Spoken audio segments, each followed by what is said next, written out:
어른이 되면 관계가 쉬워질 줄 알았는데. 1장 사람 만나는 일이 해치워야 할 숙제처럼 느껴질 때 관계를 잘하는 사람이 오히려 더 필요한 이유. 정미 씨는 직장에서 일 잘하는 사람으로 통합니다. 회의가 합의점을 찾지 못한 채 길어지면 상황을 정리했고 서로 의견이 부딪힐 때 중간에서 조율하는 역할을 맡기도 했습니다. 그날도 비슷한 상황이었습니다. 급박한 업무 일정 문제로 옆 부서와 갈등이 생겨 분위기가 점점 날카로워지던 와중이었지요. 모두의 감정이 격해질 즈음 조용히 이야기를 듣기만 하던 정미 씨가 이렇게 말했습니다. 일단 이번에는 저희 팀에서 맞추는 것으로 하면 어떨까요? 제가 한번 해볼게요. 그 한마디로 험악하던 분위기는 빠르게 정리되었습니다. 정미 씨네 부서가 앞장서 양보하겠다고 하니 다른 사람들도 조금씩은 양보했습니다. 모두가 안도하는 분위기였고 직속 상사에게서 고맙다는 말도 들었습니다. 문제는 그 다음이었습니다. 이제 다시 일을 시작해야 하는데 자꾸만 억울한 마음이 치받고 올라왔습니다. 이렇게 하는 것이 맞다는 것을 머리로는 알고 있었지만 이상하게 계속 신경이 곤두섰습니다. 어깨가 점점 뻐근해졌고 모니터를 바라보는데 글자가 눈에 들어오지 않았습니다. 그런 상태로 하루 종일 일하고 나니 퇴근할 즈음에는 완전히 진이 빠졌지요. 퇴근 후 오랜만에 친구를 만나서도 비슷한 상황이 반복되었습니다. 친구는 요즘 힘든 일이 많다며 하소연을 늘어놓았습니다. 정미 씨는 중간중간 고개를 끄덕이며 묵묵히 들어주었습니다. 한참 이야기를 나누고 집으로 돌아오는 길 어딘지 이상한 기분이 들었습니다. 오늘 나는 무슨 이야기를 했지? 친구의 이야기는 많이 들어주었으면서도 정작 자신의 이야기는 거의 하지 않았다는 것을 그때서야 알아차렸습니다. 조금 진이 빠졌지만 정미 씨는 스스로를 다독였습니다. 친구가 힘들어 보였으니까 이야기를 들어주는 건 당연하지. 그런데 이런 상황이 반복될수록 친구들을 만나는 일이 점점 부담스러워졌습니다. 마치 얼른 해치워야 할 숙제처럼 느껴졌지요. 심할 때는 약속을 잡는 순간부터 머리가 복잡해지기도 했습니다.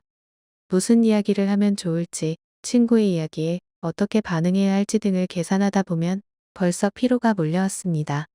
게다가 친구와 헤어져 집에 돌아오는 길에도 계속 자신을 돌아보게 되었습니다. 아까 그 말 괜히 했나? 조금 더 성의 있게 들어줄 걸. 피곤한 티가 났나? 집에 오면 녹초가 되었고 당분간은 약속을 잡지 말아야겠다고 다짐하곤 했지요. 정미 씨의 이런 피로는 관계에 서툴러서 생기는 것이 아닙니다. 오히려 관계를 너무 잘해서 문제이지요. 정미 씨처럼 상대의 감정을 잘 읽고 주변 상황을 빠르게 파악하며 갈등을 줄이는데 능숙한 사람들은 자신을 잘 들여다보지 못하는 경향이 있습니다. 무엇이 옳은지는 누구보다 빠르고 정확하게 판단하지만 그래서 나는 어떻게 하고 싶은지는 알지 못합니다. 이렇게 미처 자신을 살피지 못했을 때 감정은 사라지는 것 같아 보여도 그 자리에 그대로 남게 됩니다. 인간관계를 노동처럼 느끼는 사람들의 세 가지 유형. 한때 직장인들 사이에서 화제가 된 이야기가 있습니다. 외향적인 사람들은 평일에 실내에 있었으니 주말에는 바깥에 나가야 한다라고 생각하고 내향적인 사람들은 평일에 바깥에 있었으니 주말에는 집안에 있어야 한다라고 생각한다는 것이었지요. 이처럼 어떤 사람들은 쉬는 날의 사적인 만남으로 에너지를 채우곤 합니다. 반면 정미 씨 같은 사람들은 그마저 일처럼 느끼지요. 이를 외향인과 내향인의 차이로만 보면 중요한 것을 놓칠 수 있습니다. 겉으로 비슷해 보이는 피로가 많아도 서로 다른 심리적 원인이 있기 때문입니다. 정미 씨처럼 관계를 부담스럽게 느끼는 사람들은 크게 세 가지 유형으로 나눌 수 있습니다. 첫 번째는 일에 깊이 몰입해 온 이른바 워커홀릭입니다. 이들에게 일은 자신의 쓸모를 확인하고 존재 가치를 느끼는 거의 유일한 통로입니다. 이들의 핵심 키워드는 효율과 유용성입니다. 이 시간은 나에게 무엇을 남기는가? 이 만남은 어떤 의미가 있는가? 이 관계는 나 어떤 도움이 되는가? 의식적으로 계산하지 않더라도 마음이 먼저 그런 쪽으로 움직입니다. 일이 삶 전체를 지배하다 보니 인간관계까지 효율과 생산성의 관점에서만 바라보게 되는 것입니다. 이런 태도는 꽤 현실적이고 합리적인 것처럼 보입니다. 하지만 관계는 본래 어느 정도 비효율적입니다. 오늘 나눈 대화가 당장 어떤 결과물을 만들지 않아도, 함께 보낸 시간이 눈에 보이는 성과로 남지 않아도 그냥 그 자체로 충만한 것이 바로 가까운 사람과의 관계입니다. 어떤 효용을 주고받는 것과 무관하게 서로의 존재를 확인하고 인정하는 시간이기 때문입니다. 그런데 일중심으로 살아온 사람에게는 이런 만남이 낯섭니다. 목적 없는 대화는 공허하고, 딱히 얻은 것이 없는 만남은 아깝게 느껴지지요. 쉬는 동안에도 내가 지금 이래도 되나? 하고 자책합니다. 결국 관계는 삶을 풍요롭게 하는 시간이 아니라 일과 일 사이에 끼어있는 또 하나의 일정이 됩니다. 심지어 비생산적인 일정이지요. 두 번째는 타인의 시선과 평가에 민감한 사람들입니다. 이들은 언제나 나는 지금 잘하고 있는가를 신경 씁니다. 좋은 엄마인지, 유능한 직원인지, 믿음직한 친구인지, 분위기를 잘 맞추는 사람인지, 존경받는 사장인지, 심지어 점원이 반가워할 만한 고객인지까지 스스로를 계속 점검합니다. 이들에게 관계는 칼같이 점수를 매기는 평가 자리가 됩니다. 관계를 맺으며 자신이 좋은 사람이라는 인정을 받고 싶어 하지요. 그 인정은 내가 아닌 상대가 만들어내는 것임에도 이들은 그 기준을 충족하려 했습니다. 상대의 말을 듣는 와중에도 마음 한편에서는 자기 자신을 검열하는 것입니다. 내가 너무 무심해 보이지는 않았나, 괜히 이상한 말을 한 것은 아닌가, 충분히 좋은 사람으로 비쳤나 같은 생각이 꼬리에 꼬리를 물고 이어지지요. 다른 사람과 교감하는 것이 아니라 상대의 눈에 비친 자기 모습을 확인하느라 바쁘다 보니 사적인 만남도 반드시 성취해야 하는 과제로 바뀝니다. 시간 약속을 지키고 분위기를 맞추면서 상대를 실망시키지 않아야 하는 미션이 되는 것이지요. 역할을 수행하는 일은 본질적으로 노동입니다. 사랑하는 사람들과 함께하는 시간이라 해도 마찬가지입니다. 내가 어떻게 보이는지, 기대에 맞게 행동하고 있는지, 충분히 좋은 사람으로 기능하고 있는지를 계속 의식하는 한 관계는 절대 쉼과 나눔의 장이 될 수 없습니다. 매번 시험장에서 평가를 받고 있는 셈이니 얼마나 고단할까요? 만남이 끝나면 에너지가 충전되기는커녕 피로가 밀려오는 것도 이 때문입니다. 세 번째는 원가족과 충분히 분리되지 못한 심리적 갈등을 겪는 사람들입니다. 이런 사람들은 몸은 독립했지만 마음속에는 부모 형제가 여전히 큰 자리를 차지하고 있습니다. 가족들과 가깝게 지내지 말라는 뜻은 아닙니다. 가족 안에서 충분히 휴식을 취하고 바깥 세상에서도 친밀한 관계를 자연스럽게 만들어 간다면 더할 나위 없이 좋겠지요. 문제는 원가족 안에서도 편히 쉬지 못하고 바깥에서도 친밀한 관계를 온전히 형성하지 못하는 경우가 있다는 것입니다. 가족과의 관계가 아주 나쁜 것은 아니지만 그렇다고 완전히 편안하지도 않습니다. 챙기지 않으면 미안하고, 거리를 두면 죄책감이 들고, 가까이 있으면 답답합니다. 사랑과 부담, 애착과 분노, 의무감과 독립 욕구가 뒤섞인 양가적인 상태입니다. 이런 관계는 은근히 에너지를 많이 소모합니다. 큰 갈등이 있는 건 아니지만 오래된 서운함과 말하지 못한 감정, 해결되지 않은 기대와 실망이 늘상 마음속에 깔려 있습니다. 이는 집 바깥에서 새로운 관계를 만드는 데에도 영향을 미칩니다. 누군가를 만나고 알아가고 관계의 온도를 천천히 높이는 일은 많은 심리적 자원을 필요로 합니다. 따라서 이미 원가족과의 미해결 감정에 에너지를 쓰고 있는 사람에게 새로운 관계는 시작부터 버겁습니다. 이런 사람들은 결국 가족 안에도 온전히 속하지 못하고 집 밖에서도 깊은 관계를 만들지 못한 채 중간지대에 머물게 됩니다. 외롭지만 외롭다고 말하기 어렵고, 관계를 원하지만 선뜻 나아가지 못하는 애매한 지점에 놓이게 되지요. 인간관계가 노동처럼 느껴진다는 말이 곧 사람을 싫어한다는 뜻은 아닙니다. 오히려 그 반대인 경우가 많습니다. 관계를 원하지만 에너지가 남아있지 않거나 사람을 만나고 싶지만 그 안에서 긴장을 푸는 법을 잊어버린 것입니다. 이들의 공통점은 관계를 잘하려고 한다는 것입니다. 좋은 사람이 되어야 한다는 생각에 마음속으로 끊임없이 무언가를 점검합니다. 세 가지 유형이 늘 깔끔하게 나뉘는 것은 아닙니다.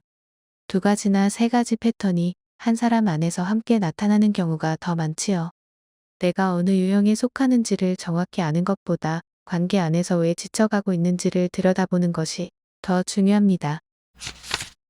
마음 약한 자아를 뚫고 엄격한 초자아가 발현될 때, 그렇다면 사람들은 왜 이렇게까지 관계를 잘하려고 할까요? 이는 시그먼드 프로이트가 이야기한 자아에고와 초자아 슈퍼에고 개념을 통해 설명할 수 있습니다. 초자아는 우리 내면 깊숙한 곳에서 양심이나 도덕을 판가름하는 엄격한 감독관 같은 목소리입니다. 무엇이 옳은지, 이 상황에서는 어떻게 행동해야 하는지 판단하는 것이 초자아의 역할이지요. 성숙한 자기 통제를 위해 꼭 필요한 존재이지만 문제는 적당한 수준에서 멈추는 법을 모른다는 것입니다. 이런 초자아를 제어하기 위해서 꼭 필요한 것이 바로 자아입니다. 자아는 초자아와는 반대로 스스로의 한계를 인정하고 이 정도면 됐어라고 말해주는 역할을 합니다. 자아보다 초자아가 강한 사람은 지나칠 정도로 자신을 몰아붙이는 경향을 보입니다. 이 정도로 힘들다고 말하면 안 돼, 이 정도는 당연히 양보해야 하는 거 아냐? 하는 식으로요. 언뜻 성숙하고 배려심 있는 태도로 보이지만 실제로는 자신을 계속 억누르고 있는 상태입니다. 그래서 이런 사람들은 상대에게는 너그럽지만 자기 자신에게는 지나치다 싶을 정도로 엄격합니다. 남을 이해하는 데에는 능숙하지만 정작 자기 자신은 제대로 살피지 못하는 것이지요. 결국 인간관계에서 오는 에너지 소모는 상대의 특성이 아니라 나 자신에게 얼마나 강한 기준을 적용하고 있느냐에 따라 달라집니다. 그렇다면 어떤 경우에 자아보다 초자아가 강하게 발현되는 것일까요? 이는 유년기의 경험과 깊이 연결되어 있습니다. 자아와 초자아는 어느 날 갑자기 만들어지지 않습니다. 어린 시절에 가까운 어른들에게서 건네받은 기준이 우리 안에 자리 잡으며 형성됩니다. 부모에게서 자주 들었던 말이나 자주 보았던 반응이 내면 깊숙한 곳에 뿌리내려 어른이 되어서도 자기 자신을 그렇게 다루게 됩니다. 부모가 옆에 없어도 부모가 했을 법한 말을 내가 나한테 하는 것이지요. 그래서 칭찬보다 지적이 더 많은 집에서 자란 사람은 초자아가 유난히 발달할 수밖에 없습니다. 이 정도는 당연한 거고 그것도 못하면 안 되지라는 말을 일상적으로 들으며 자란 아이는 자기 자신을 평가하는 매우 높은 기준을 세웁니다. 그 기준에 도달하지 못하면 스스로를 무섭게 몰아세우고요. 반면 자아는 있는 그대로의 나가 받아들여진 경험을 먹고 자랍니다. 실수를 했을 때 괜찮아, 다음에 잘하면 되라는 말을 들었던 기억이나 포기하고 싶은 순간에 지금도 잘하고 있어. 다시 한 번만 해보자 하며 격려받았던 경험 같은 것들이 충분히 쌓이면 어른이 되어서도 자기 자신에게 같은 말을 해줄 수 있게 됩니다. 자아보다 초자아가 강한 사람은 자기 자신에게 너그럽지 못할 뿐 아니라 타인이 건네는 너그러움도 잘 수용하지 못합니다. 누군가 칭찬을 해주어도 그냥 인사치레겠지 하고 넘기게 됩니다. 본인은 겸손이나 현실주의라고 생각하지만 사실은 자기 자신을 인정하고 받아주는 것이 어색하고 낯설어서 그렇습니다. 정미 씨도 마찬가지입니다. 회의에서 먼저 나서서 일을 더 떠안고 필요하다고 느끼면서도 친구의 하소연을 다 들어주는 것은 지금 이 순간에만 특별히 나타나는 모습이 아닙니다. 아주 어릴 때부터 형성된 자아와 초자아의 양상이 관계 안에서 또 한 번 발현되는 것입니다. 복잡한 관계 속에서 나도 힘을 얻으려면 사실 모든 관계가 똑같이 피곤한 것은 아닙니다. 유달리 피곤한 관계가 있습니다. 관계 속에서 소모되는 것을 멈추고 싶다면 스스로에게 이런 질문을 해보세요. 그 사람과 있을 때 나는 어떤 사람이 되는가? 사회적 역할을 수행하고 나 자신을 채찍질하며 또 다른 노동을 하고 있지는 않는가?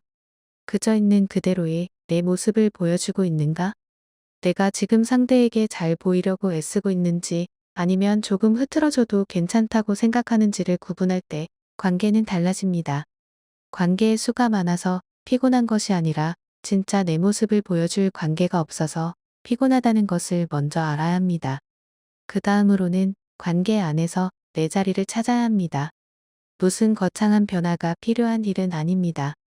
지금까지 상대에게 맞춰주기만 했다면 한 번쯤 내 마음대로 해보는 것, 듣고 싶지 않은 이야기가 너무 길게 이어진다면 이제 우리 다른 이야기 할까? 하고 제안해보는 것, 이 정도면 충분합니다. 처음에는 당연히 어색합니다. 하지만 조금만 시간이 지나면 알게 됩니다. 내가 무조건 잘하려고 애쓰지 않아도 관계는 이어진다는 것을요. 여기서 염두에 두어야 할 것이 하나 더 있습니다. 바로 이 연습이 지금 나에게 왜 필요한지 아는 것입니다.